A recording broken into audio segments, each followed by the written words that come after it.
Kujenga madhabahu kiroho maana yake ni kwamba unasema wewe ndiye utakayekuwa Mungu katika moyo wangu, hakuna mwingine. Ninakupa hii nafasi, na unaweka na sadaka kumuonyesha kwamba hakuna Mungu mwingine atakayeichukua sadaka ili atambuliwe kama Mungu wangu. Unasema Mwakasege unaongea kitu gani? Okay, tufuatane kidogo.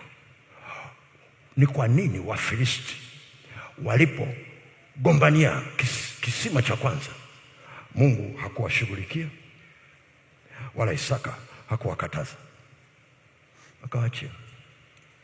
Akachimba cha pili, Mungu akawatazama, hakuwashughulikia.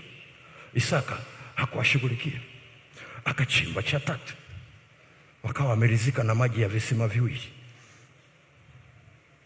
Unasema Mwakasege unaongea kitu gani? Sikia, kwenye agano ambalo Mungu alimpa Ibrahim, alimwambia ya kwamba hata wa mataifa watajibarikia kwako. Kwa hiyo Isaka alikuwa amebeba pia na baraka za Wafilisti. Hawakuwa na namna ambavyo wanaweza wakachimba kisima cha Abraham, ni kisima cha agano. Wanaweza kufukia lakini hawezi kuchimba. Lazima aje mtu mwingine wa agano ambaye Mungu atamuongoza namna ya kuchimba kitu kilichoko kwenye nchi, kilichoko kwenye familia, urithi ulioko kwenye familia. Lazima apatikane mtu mwingine ambaye ni wa agano la Ibrahim, ili kifukuliwe, ijulikane ya kwamba hakikuwekwa tu, lakini Mungu wa agano na Ibrahimu aliweka hiki kisima. Tunaenda sawa sawa? Tunaenda sawa sawa?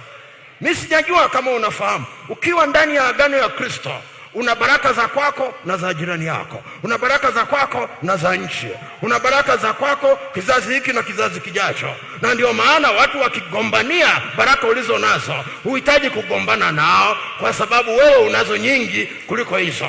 Hawazioni kwa nje, lakini mawazo ulio nayo ni baraka. Wanakupiga vita kwenye biashara hii, kesho wanaona umefungua fremu nyingine, unaendelea nayo. Wanagombana na hiyo, wanaleta nyingine kuwa ya kwako, hugombani nao, unafungua fremu nyingine.